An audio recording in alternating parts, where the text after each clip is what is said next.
In my dark days, when I was stuck in Wyoming, I couldn't leave the county because I had to go blow in the machine every morning after one of my DUIs. In the mornings, I had my Bible and I would read Proverbs, and I mostly read the Psalms, and it would grip me to my core. It started to resonate with me in a new way because I was at my darkest point. So much that by night is when I was playing Russian roulette. I was like, my son, my daughter, my wife are better off without me. And I would put 3 in the chamber, staggered, spin it, click. Half pissed off that it didn't go off and half relieved. I don't know. I don't have language to describe that. That happened. And then the next morning I'd wake up and I would be in the Word again. And so it was like this dark and light. You're not alone. And you're worthy. You're worthy of love and acceptance, and the narrative can change in what you think about yourself. And it's not easy. The narrow path is not easy. But as a man who has been on the brink of losing it all, and now has been every part of my life and story's been redeemed, I'm just telling you it's worth it. And you don't have to do it alone. Yeah. And we're not supposed to do it alone. Yeah.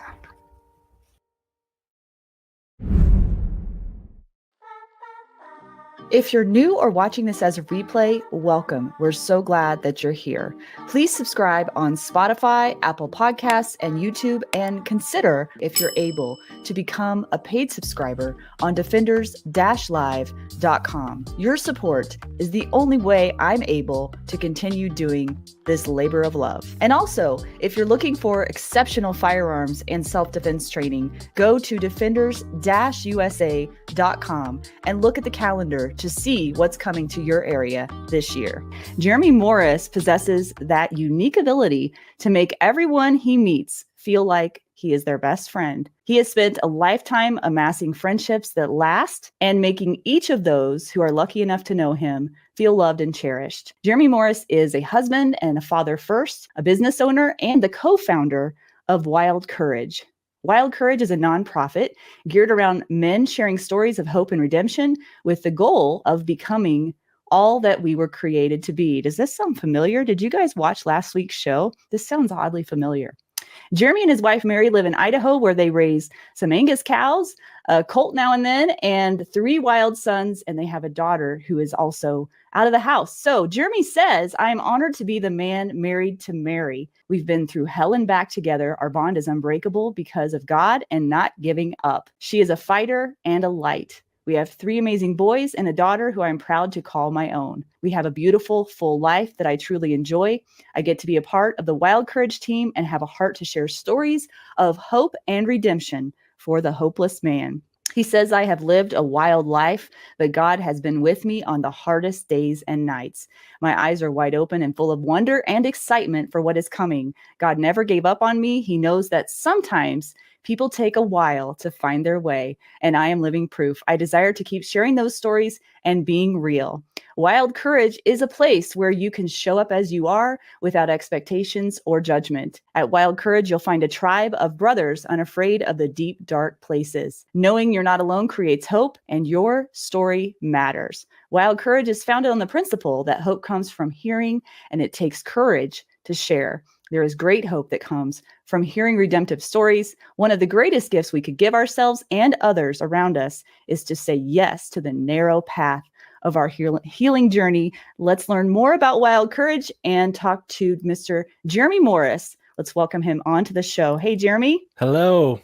Thank you so much for having me. You bet. It's my pleasure. I'm very excited about this interview. I know that was a long intro for you, but all of the things that I said, actually, that we're quoting you, I felt like were very valuable things. And we spoke earlier about how important that we both feel that authenticity and genuineness is shown through the camera lens nowadays. You know, it seems like in many places we don't get a lot of that anymore. And I think people are craving that. So thanks for what you do. Yeah, it's my pleasure. I first of all, I don't know your story, so I don't know what you've got time for here, but I am curious about it because where you are now, it sounds like isn't anywhere near where you started from. And I learned about you. I caught wind of Wild Courage through the Western Horseman magazine. So that's how I kind of was like, wait a second, this is a guy encouraging people to share their stories and talk about mental health in the Western world, in the Western, lifestyle industry. This is really important. On my show, we've been talking about mental health and courage in that area, particularly in first responders, law enforcement, and veterans. And I'm seeing a lot of parallels here between that and the Western lifestyle culture, because that's a culture of men who are raised to be tough, right? And not really show emotion. And so is that how you were raised too? Yeah, for sure. It's you grow up hearing these things, rub some dirt on it. It's a long way from your heart. Yeah. And growing up in the cowboy culture my whole life, that's just kind of what you do. You don't you just sweep everything under the rug, right? It took me a lot of years to get to a place of reaching rock bottom to where it was literally life or death for me to I remember asking myself a question, why do I continually show up the way that I do? And that just led me on this 14-year journey of self-discovery and figuring out why I was trying to drink myself to death and suicidal. And on the outside, I had it made. I had an incredible wife, a daughter, and a newborn son, and was making a lot of money and had a lot of clout in the community I was in the horse world, and everything I had strived for my whole life. And it didn't matter. I was miserable and running from my past. And at one point I got in a lot of trouble with the law, and I had to face some of those things. And I remember sitting there in a counseling deal that the state of Wyoming was making me go to for another DUI. And I just remember thinking, I'm going to embrace this process and see where it goes. My wife had just left me and taken my son, and rightfully so. She should have. And I felt like that was like the crossroads I came to of buying into a narrative victim or taking some ownership of not only the pain that I had caused other people, but how did I get here? Because I think so many people stay in hiddenness and hide from their realities of their childhood or unprocessed pain, I like to call it, and find different coping mechanisms. Some are deemed healthy, right? Like, oh, that guy's such a hard worker. That gal works so hard. And you can be on the run. You can work out. You can work super hard and be successful. But what's going on the inside is what I found the healing journey began for me. And this could not be better timing than to have you on this show. Gosh, I wish you could have watched the interview last week that I did with my friend Brian Hill, and we swapped roles, because one of my biggest fears was to be interviewed by someone else, because I too have been exploring those deep, dark caves. I call them dark caves. You call them deep, dark places. Same thing. Yep. But I talked about in that interview about how my faith has really helped me have the courage to go to those deep, dark places and know that I'm not actually alone in that. And that has been really helpful. And once that light is shed into those dark places, what I learned anyway, was that the idea of what I was afraid of was worse than the actual looking at it, not that it wasn't hard. What's that? 1,000,000%. Totally true, isn't it? Yeah, because I say this often, but what we're really afraid of, I believe, is because God so wired us for connection that inside we have this narrative of, if you really knew me, there's no way you could like me. If you really knew either what I've been through or the things I've done or thought, there's no way you could like me, let alone what we're all craving is love and acceptance. Love's not even close to being on the table, right? Because of that narrative. If you knew me, you wouldn't like me. Forget about loving me or accepting me. And that fear is what keeps us from vulnerability. Yeah. And I think that vulnerability is scary, to your point, but it's also the antidote to shame. Yeah. And I feel like when we have some of us that have crazy stories, that shame keeps us in hiddenness and affects our self-worth and what we think to be true about who we really are. Not even how people perceive us, but how we perceive ourselves, right? Yeah. Because one of the stories that I used to tell myself was that nobody cares and suck it up and do it yourself. Nobody's going to help you. Nobody's going to come. And I've been proven wrong so many times, especially recently as I've opened myself up to new possibilities. And I think that really that begins with learning how to be aware that you even have these stories and patterns, right? And to me, that has been a huge step in progress, because that awareness becomes this like almost like third party observer, like, whoa, when you have a really strong reaction to something, instead of looking at that and trying to shove it down, you can look at it with curiosity and go, what is that really about? Like, where does that come from? Is that kind of like where it began for you, or what were some of the first steps in that process for you that you remember? Well, I'd blown up my life. And again, it kind of goes back to that court ordered therapy that I had to go outpatient rehab kind of thing. Yeah. And I'd just gotten my 4th and 5th DUI. My wife, like I said, had moved out and moved on. I was at the bottom. I'd lost everything that I had fought for. And I was just on the run. And in hindsight, you get to look back at your life objectively. And I looked at the patterns I'd created in my life of the cowboy lifestyle, especially celebrates moving, right? And it's like I moved every 6 months, and I was just on the run from my life and my childhood that involved a lot of sexual abuse. And as a man and as a cowboy, there's no way you're going to be able to talk about that. So I just tried to drown myself in vodka and maintain the facade that, I mean, we were going to church and doing all the right things in small groups, and I was going to church hungover, and the shame of all of that. I would go to Celebrate Recovery to get my wife off my back and get a pint of vodka for the drive home. I mean, it was so dysfunctional because of the amount of pain that I was in, of how in the world am I ever going to deal with the trauma from my childhood as a man and as a cowboy. There's no way out of this thing. And I remember taking a look at it, and it's so surreal we compartmentalize our trauma and our pain so well, and we bury it in those dark places that it was almost like it didn't happen. And until I started to unpack that and the pain that had caused me and how dysfunctional I showed up in all my relationships, and coming from, my dad, I think, was married 5 times and my mom 3. And it was never modeled to me what a healthy marriage or relationships really looked like, on top of all my childhood sufferings. It wasn't until I started getting help for unpacking that and all that comes with that I started to get tools in how not to self-sabotage myself. There's this fine line of being a victim and having grace for yourself that I had to walk for a few years. Of the things that happened to me were horrible and dark, and the mess that I made because of those. So I needed to own one side of the street and face the music. I was in a lot of legal trouble. And my wife had left. So I had a lot of self-hatred, which led me to 5 days with bouts of playing Russian roulette, and then finding compassion for myself in my story.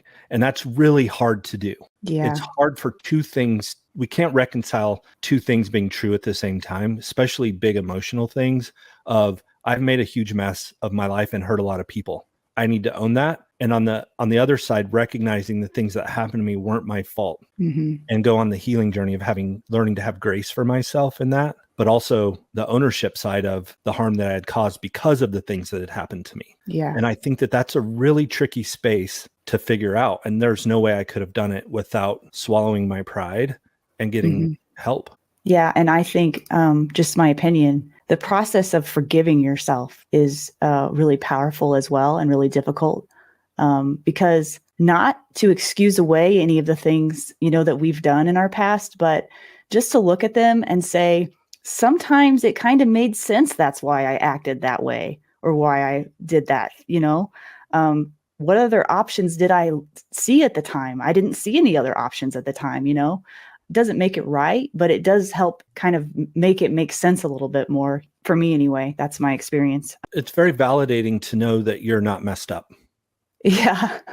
That's normal for that particular circumstance. Yeah. This is what usually happens if you experience this kind of trauma. Yeah. And for me, when I got with a counselor that started helping me unpack that, it was like this huge relief that I'm not that effed up. Like this is psychologically what happens to someone who's suffered this kind of abuse. These are the defense mechanisms that people usually go to. Yeah. And why we do the things that we do. So it was again, this weird tension, if you will, of, that's normal behavior and ownership of, yes, there's grace for me and I need to find that. And yes, I've hurt a lot of people because of this.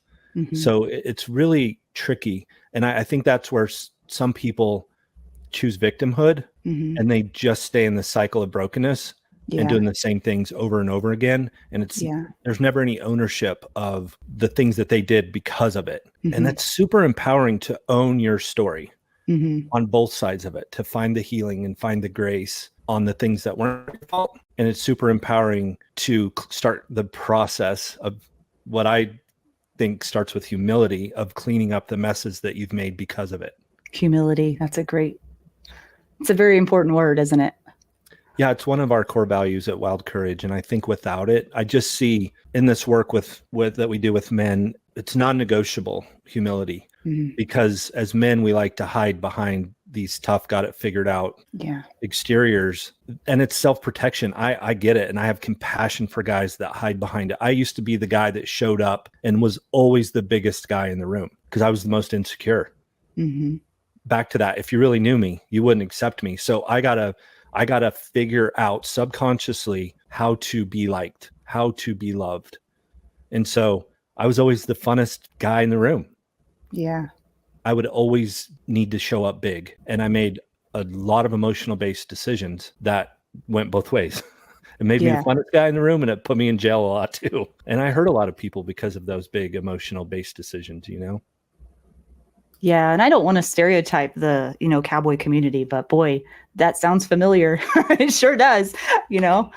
That is. And that's why it was a perfect fit for me. You got celebrated for partying and drinking whiskey and riding bucking horses, which I did a lot of, and all the things, and moving a lot was celebrated. So it fit me perfectly because I just was on the run through my whole late teens, all of my 20s into my mid 30s. I just was on the run from those dark places. I just gotta say thank you for what you're doing. You are touching so many lives, and the courage that you have stepped out and shown is an unbelievable example for so many people, men and women alike. Doesn't matter. That takes a ton of courage to be that vulnerable and that honest, and to show that humility that I see in you right now. I didn't know you back then. I can only imagine, but I've met quite a few guys like that in the past. It's a crazy, wild ride we're all on. We're all in different, parts of our own journey. Yep. But I think the value in you opening the door for maybe someone who's listening right now, and just having that crack of light come through that door could be someone's saving grace, Well, thank you. I think the thing that I didn't expect was how many, because I've been so vocal about sexual abuse and my story. I'm blown away by the amount of men that have reached out to me and said, I thought I would take this to the grave, but some of these same things have happened to me. And it messes me up because I never thought that this was such a widespread thing with men in general, but in the cowboy community. I'm just grateful that I've received so much healing and have the support of my marriage, that God has redeemed our story, that I have the support of my wife, and I have some gray whiskers, and I'm less. One of the cool things about going on the journey is I care less about what other people think of me now, because my identity isn't rooted in the facade that it used to be of. I used to hide behind the belt buckles that I would win, right? And that was my identity, or how good of a roper or horseman or whatever I was. And so that's strengthened me to have the support that I do to share my story. And it's overwhelming that there's so many other men out there that have experienced the same thing and are blowing up their lives the same way I was. I would have never guessed it. So it's been very humbling, and very terrifying. The first time I told my story was on a podcast that has millions of downloads. Like, it's a monster podcast.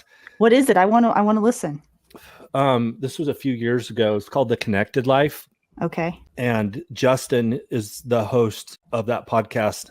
And I trust him because we have a cool connection. And he was somebody that walked with me for a long time in my healing journey. And so I was so scared, and I shared the depth of my story on there. The opposite thing happened. I couldn't believe you mentioned it earlier, the thing I was scared of. If you knew this about me, you would look at me different and shrink back from me. And I was overwhelmed by the support and messages. And he would send me messages that he got from all over the world, literally, of how, and it's what the language I like to use around this space is it gives permission. Yeah.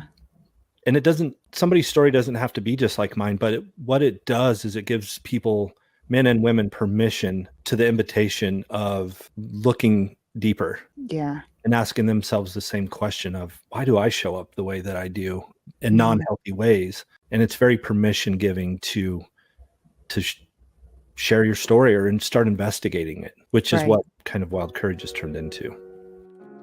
Hey guys, I would like to invite you to something new that I'm offering. I am going to be hosting a live Zoom call once a month for my paid subscribers. I really want to offer something special, something valuable, and something with a personal touch to you every month. And this is my way of helping you guys on your journey. And what you can expect is a variety of different topics, all within 4 buckets that I talk about on Defenders Live, which are health and well-being, mental and emotional health, spiritual fitness, and self-defense. So once a month, I am going to be presenting some questions to you.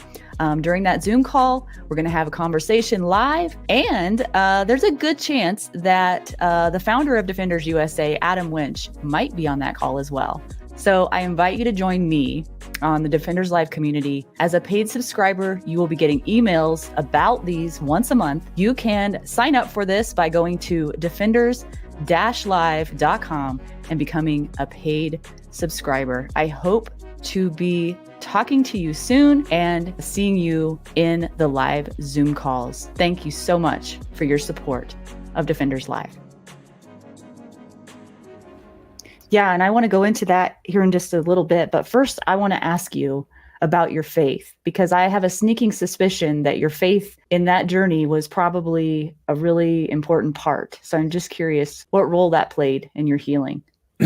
So, backstory, I grew up in the church every Sunday morning, every Sunday night, every Wednesday night. So I had this solid foundation. And the second I left home to move to Wyoming to go work on a ranch and rodeo, I always had my faith, but I didn't live it at all. And I started on the run. The second I could leave home, I did. Yeah. I have language for it now. What I couldn't reconcile was the things I grew up hearing in church with my own story. Yeah. God is good. And then everyone says all the time, God is in control. And not to get off in a deep theological do rant, what you want, Jeremy. You go there. The denomination that I grew up with, God's sovereignty was God's in control, right, of everything. And everything happens for a reason. I could not reconcile that with what happened to me. I didn't want any part of a good God who is love if he orchestrated the horrible, dark things that happened to me as a little boy over and over and over again. And again, I didn't have language for it at the time. Looking back now, I wanted nothing to do with religion or this God who everyone said was so good and was in control of everything. So in my dark days, when I was stuck in Wyoming, I couldn't leave the county because I had to go blow in the machine every morning after one of my DUIs. In the mornings, I had my Bible and I would read Proverbs, and I mostly read the Psalms, and it would grip me to my core. It started to resonate with me in a new way because I was at my darkest point. So much that by night is when I was playing Russian roulette. I was like, my son, my daughter, my wife are better off without me. And I would put 3 in the chamber, staggered, spin it, click. Half pissed off that it didn't go off and half relieved. I don't know. I don't have language to describe that. That happened. And then the next morning I'd wake up and I would be in the Word again. And so it was like this dark and light. It was like literally by the time it got dark, the devil had a hold of me and my mind so much that it was not worth it anymore, the torment that I was under. And then by morning, I was like, I'd have all this hope. And so that sent me on a journey, knowing that when I left Wyoming and returned to my wife and son in Arizona, and she began to move out, I was like, I'm going to go figure out who I am to God. And I literally went in my Bible and I bookmarked every single place where he called me his beloved. And that's what kept me moving forward. Because outside, my life was falling apart. The shame of all of it and the self-hatred that I had in that conflict. And I began to relearn what my identity was and who I was in him, outside of all the BS that I had made it to be my entire life. Because it was all stripped away. I lost my house, my 6-figure job, my marriage, my clout, all the crap that I thought that I hid behind that mattered. It was all gone, all of it. Truck, I mean, everything. Wow. And so I love this quote that says, from rock bottom is the place in which I rebuilt my life. And that's where my faith became my faith.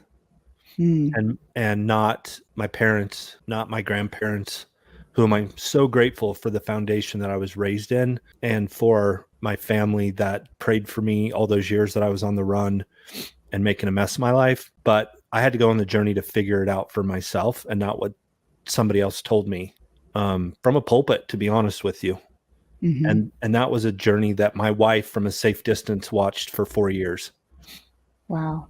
And more importantly, I was a full-blown functioning alcoholic, drinking so much vodka every day, shoeing horses and doing all the things.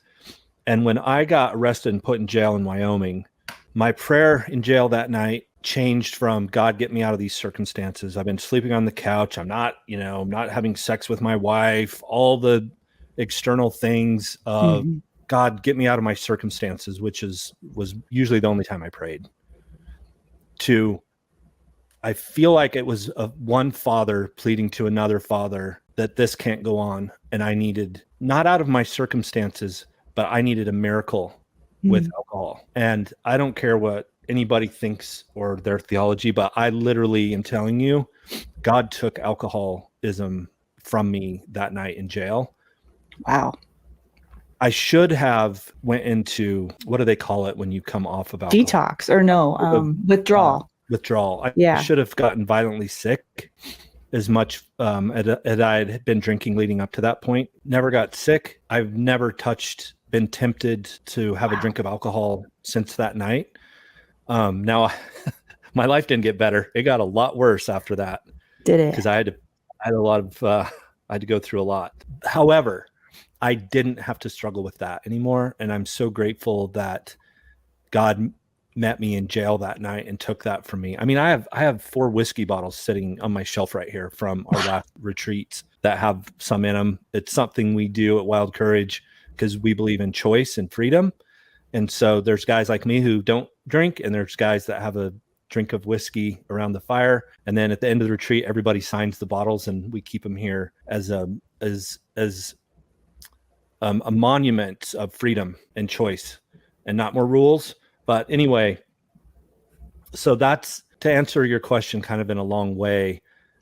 My faith is, I wouldn't be alive without it. And it's my personal relationship with God, and understanding what it looks like to be a son of the King of Kings.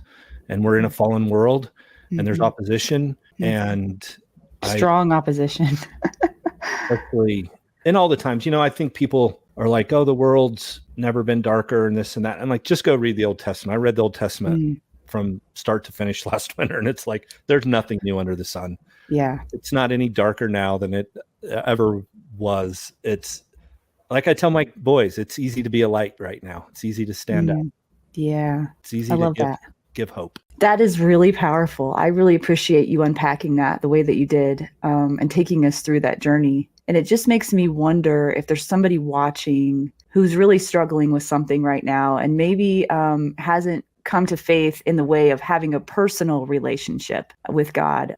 What would you say to that person? Like, what did that look like I assume you were in a jail cell that night in Wyoming. What did that look like? Was that a humbling of your heart? What did that feel like? What did that look like? How did you, I think people think there's some kind of recipe or formula to it. And there's not. It's just in my opinion, it's an honesty. It's here I am and I'm a mess. Yeah, I think this is where the stigma of church, where it gets messy, is like the Father, he knows already. Yeah. But our pride, that's why I'm circling back to humility. Mm-hmm. Just read Proverbs. I mean, it's like, it's obvious that a prideful heart doesn't get us very far. So to me, it was just humbling myself and being honest, having an honest conversation with God. Mm-hmm. And it doesn't need to look like we think it does in the places he'll meet us. And we don't have to get cleaned up before we go to him. Yeah. It's wherever you're at and it doesn't matter. And I think that I got to be careful because I go to church and I love church, but I think the manipulation around fear keeps people from having honest conversations with God. Mm-hmm. And it's not scary. It's not supposed to be a scary thing. And he's not afraid of our messiness. He's just not. Yeah. And that's what we see so powerful at our Wild Courage Fires is we just invite God into the messiness of it all. That's all we do. And we have people that come that are agnostic and represent every denomination from Mormons to Catholics to, like I said, people that have a lot of church hurt and want nothing to do with God. And we're like, cool, tell him about it. Mm-hmm. He's not offended by us. We think we're running around and we're offending God. And it's like, he's not offended by us. It's no different than when your kid's 3 years old and you take away his toy and he's just learning how to talk. He's like, yeah, I hate you, and throws a temper tantrum. And you're like, come here. And you get him in your arms and you're like, I know you don't mean these things. You don't have an understanding because we're so circumstantial and emotional driven beings that we can't sift through it all. And I don't know. I think to answer your question, I think that I'm really sorry to everyone that has experienced church hurt. I don't think that God is going to show up in the way we think he's going to, or the way that we're afraid if we don't show up right, he's not going to show up. Mm-hmm. And just invite him into the messiness of this life because it's really messy and it's really beautiful all at the same time. And he's not scared of any of it. Yeah. Nothing surprises him. Yeah.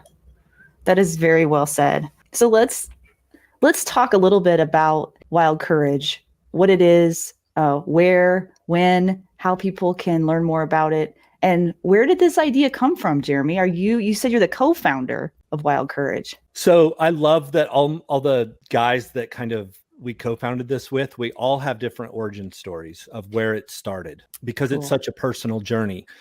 For me, it started with the courage to share my story and the fruit that came out of that and the healing that came from me sharing that story. Mm-hmm.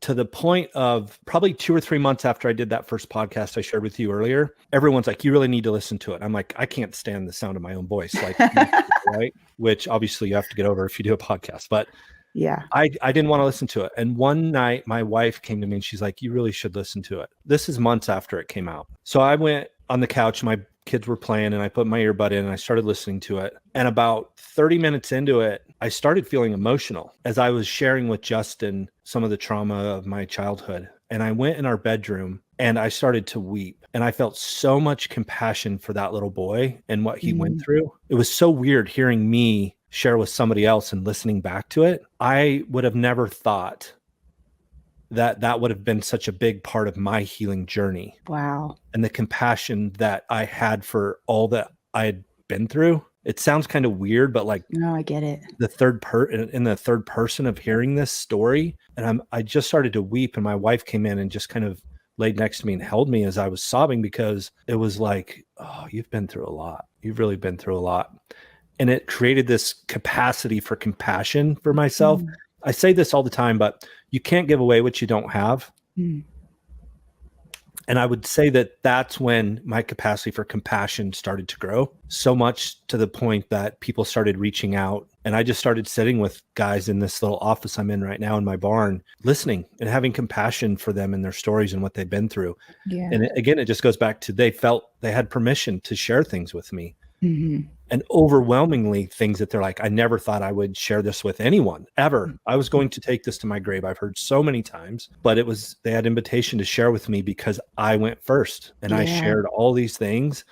And so for me, that was kind of where it was like, oh, there's healing happening with these men sharing. And then I would go, I co-own a business, and we would have these business meetings with me and my business partner and one of our employees, and we'd sit around our board room and just invite each other into what was really going on in our lives with our marriages and the doubts we had as fathers. And we started recognizing that we weren't the only ones thinking this. We all felt like we were not good dads. And that just led us into, we started inviting other guys into our boardroom and sitting around the table drinking coffee. And like one of us would go first, like I blew it with my kid and I feel shame about, I don't feel like I'm being a good dad, or I got in this huge fight with my wife, and just being vulnerable. Yeah. And it became like, I hate this word safe place, but I don't know any other way to say it. It's a real thing though. And we started inviting my outfitter buddy, and he would bring his hunting guides. And pretty soon there's a bunch of grown men with beards and do these gnarly things in the woods and cowboys. And we're all sitting around crying, having compassion for each other, saying, it's okay. I feel the same way. You're not alone.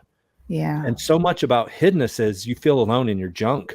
You're like, again, it goes back to acceptance and being loved. And it's like, we started finding the opposite to be true. I'm going to be vulnerable and take a chance on vulnerability with these men that I trust. And what I'm feeling back is not rejection, but I'm feeling acceptance. And these guys really care about me and they really love me, even though I'm falling short as a husband, a father, a businessman, whatever. And so that just turned into more discussions about, wow, there's something on this. We're all getting healthier. We're all becoming better husbands and fathers and encouraging each other. And that guy has older kids than me, and he's sharing with me what worked with his young boys. And it's encouraging me. And I'm learning from guys, again, comes back to humility. I don't have it figured out, but that guy, he does in this area. And I'm going to humble myself and ask him questions. Yeah. And they're like, well, what if we did this around a fire? And there's something ancient about men sitting around a fire and generationally speaking, wisdom that's handed down from one generation to the next that used to happen around this sacred fire. And it's gone. And that was at the beginning of COVID. So everybody's in isolation. Oh, wow. And you're hearing all the statistics of, everyone being isolated and men being alone, and there's no community. And so it was like God's perfect timing. We started a fire and we invited guys to come, and we would go first and we would share and be honest and vulnerable with what was going on. And then a couple guys would show up, and then it'd be a month and nobody'd show up. And we're like, we're going to do this whether anybody shows up or not, because we're becoming better husbands and fathers and men because of it. Make a long story short, about the same time, I was always captivated by redemption stories. Yeah. Like guys somebody that's been through hell and made it to the other side is so encouraging. And that's kind of where I thought, what if I did a podcast? And I know nothing about this space. And as you and I know nothing about technology. What if I just interviewed guys that had these badass, gnarly redemption stories to give hope to the 20-year-old that thinks no one would understand what he's going through. Because we don't share our stories and we don't take the chance of vulnerability, we just think we're alone in it. And so I started interviewing guys and figured out how to do the whole podcast thing. And, my wife would listen to it, maybe two other people. And I was like, same thing about kind of the fires. Like, I'm going to do this whether anybody listens or not. Yeah. And it's just kind of, we always say God's kind of breathing on this mission. And now I think we have 20 plus fires going all around the country in Canada. No kidding. Wow. Yeah. And I don't even know really, because I don't talk about the fires a lot on the podcast, but I think that's how mostly people have found out about it. And so, yeah, we just create this space where guys can come and show up as they are, because it doesn't happen at church. It doesn't happen at Saturday men's pancake breakfast at church. I haven't seen it happen because we got to protect the facade. Yeah. And I get it. I get it. And the church isn't built to do what we're doing. It's come sit at a fire and maybe take a chance on being honest with where you're at in life. And we have rules: no preaching, no teaching, no advice. That's really important. Yeah. It's so powerful to be seen and heard and your pain validated. It's so healing. And we've seen so many crazy things. And what we've gotten really, really good at, and I think the thing I'm proudest of us is the Bible talks about rejoice with those who are rejoicing and mourn with those who are mourning. And we've gotten really good at protecting that to the point of we've walked with guys through the loss of a child, to people getting marriages being redeemed and getting back together, from both ends of the spectrum. And we don't try to fix anybody. Yeah. We don't try to have any answers. Yeah. We just sit with guys in the pain, or we wipe tears off of our face because this guy and his wife just lost, a child. And we're rejoicing with this guy because he got a promotion, or he had a breakthrough in his marriage. And we've just gotten really good at holding the tension of the reality of this life. It's both really, really hard and messy, and it's really, really beautiful. And we embrace all of it because that is the reality of the life that we live in. And so guys just get to show up wherever they're at today, not where they hope to be, not where they were 5 years ago, today. And so it's just, I think we're 3.5 years into setting around a fire. And like I said, we've got them growing and going all over the place. I cannot believe I've just now heard about this. I mean, I know God's timing is perfect. And actually, if you knew my story, you would be, I think, in awe of his timing. But yeah, I'm so excited about this. I'm so excited to share this with my audience. I did put up, let's see, got to put up this banner, thewildcourage.org. Is that where people find you? Yeah, this is also good timing because we've taken the fire model and taken it to a retreat style. Oh, really? And so twice a year, once in the spring and once in the fall, we have a Wild Courage retreat up in the mountains of Idaho at this cool lodge. And we've had a lot of guys come that have gone to a lot of men's retreats before, and it's the resounding same answer to every person: this is nothing like any men's retreat I've ever been to. So they're very powerful and they're very intimate, and we give guys a lot of tools that want to become the men that they were created to become, but feel stuck and trapped. And we do grief recovery is kind of the theme of what we're doing this fall. And grief, people have a notion that it's about losing a loved one, which obviously it is. But we have a guy named Seth Dahl that comes and leads us, and we break up and do most of the work in small groups. And it's very powerful. And it's pretty intimate. We only take 30 guys. And then we have 2 leaders in each small group too, of guys that have done a lot of work and just are really good at listening to guys and their stories. And so it's very powerful. So that's coming up in November. We're super excited about November. Okay. Perfect timing. Okay. Yeah. And so then the Wild Courage podcast can be found, I assume, on Spotify, Apple Podcasts, and all the normal places. And then you guys are on Instagram, Facebook, and YouTube as well. Yep. Wow. That's good. You're covering all your bases, it sounds like. And well, my team is. I struggle with all of that. And I have a great team. And the guys that I do Wild Courage with, these guys are unbelievable. And yeah, it's just a really cool brotherhood that we've created. And there's some exciting things happening. A lot of women are really inspired by these stories, the podcasts of understanding their husbands better, which is something I wasn't expecting. And so it's early in the works, but we're starting to work on some things Wild Courage style for women also. You are? I was going to ask. That's exciting. Okay, great. Well, I want to... Sorry, go ahead. Oh, I was just going to say, I want to be a part of helping spread that message. Once you get that going, let me know, because I know a lot of women that would be encouraged by that and be interested in that. Yeah, we're super excited because the goal is like, what if one man went on the journey to get healthy and whole? Then he could start contending for his wife's heart and improving their marriage to model a healthy marriage to our children. That's how we're going to change this country. Totally agree. Is by modeling something different than what we had growing up with. Yeah. Because if we get healthy and whole enough, how cool is it that me and my friends, we sit around and talk about our grandchildren, our great grandchildren, and the heritage that we're leaving behind has nothing to do with money, but Mhm. healthy marriages. Mhm. And that's the ultimate goal with all of this. So we're trying to figure out the men thing, get that down, but our goal is healthy family and get marriages whole and healthy and operating at a high level, and show our kids how to do the same. I think that is just such good work, Jeremy. I mean, that is a calling, truly a mission. And I'm so inspired by your story, by what you've shared with us. And I'm just so grateful that you took the time and said yes to come on this show. Do you have any parting thoughts for anyone that might be watching, who's touched by what you say, who's curious, who, might feel like you crack the door open for them just a little bit? What would you say to someone like that? You're not alone, Mm. and you're worthy. You're worthy of love and acceptance, and the narrative can change in what you think about yourself. And it's not easy. The narrow path is not easy.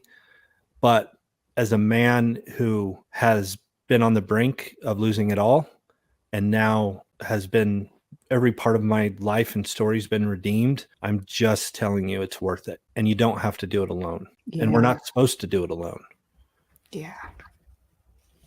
Beautiful. Thank you, Jeremy. You're a true gift. Well, thank you for having me on. I really appreciate it. It was fun.